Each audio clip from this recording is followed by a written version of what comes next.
నాకెప్పుడు తెలిసేది కాదు. ఎవరైనా చెప్పినా సర్లే ఏదో సోది చెప్తున్నారు వినేసి వెళ్ళిపోదామని ఒక జోన్లో ఉండేవాడిని.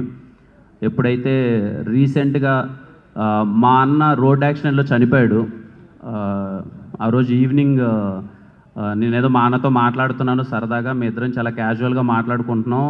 ఏదో పల్లెలో ఇల్లు కట్టించుకోవాలని చెప్పి ఇల్లు ఎలా కడదాం, డిజైన్ ఇల్లు ఎలా చేసుకుందాం అని మాట్లాడుతున్నాం. కట్ చేస్తే 1 అవర్లో మా అన్న లేడు అని తెలిసింది. రోడ్ యాక్సిడెంట్లో చనిపోయాడు.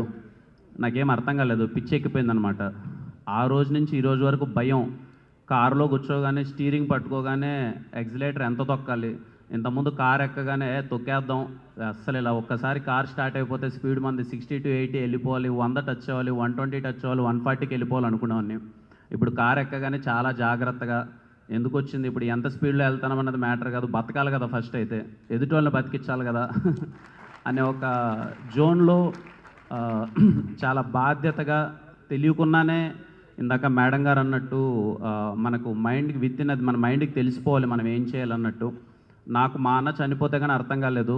ఓకే, ఒక లైఫ్ లూజ్ అయిపోతే ఫ్యామిలీ ఎంత సఫర్ అవుతారు ఏంటి అని చెప్పి. ఐ హోప్ మీరు అందరూ పాటించండి.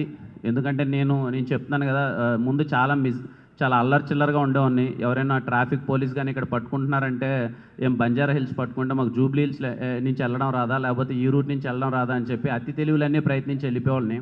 తర్వాత తెలిసింది దాని ఇంపార్టెన్స్ ఏంటి, ఒక సిస్టమ్ ఎందుకు పనిచేస్తుంది దానికోసం, దానివల్ల ఎంత సఫర్ అవుతారో అనేది మనకు పర్సనల్గా జరిగితే కానీ తెలియదు. మీకు అది ఎవరికి జరగకముందే అది రియలైజ్ అవ్వండి. సేఫ్టీ మొత్తం పాటించండి.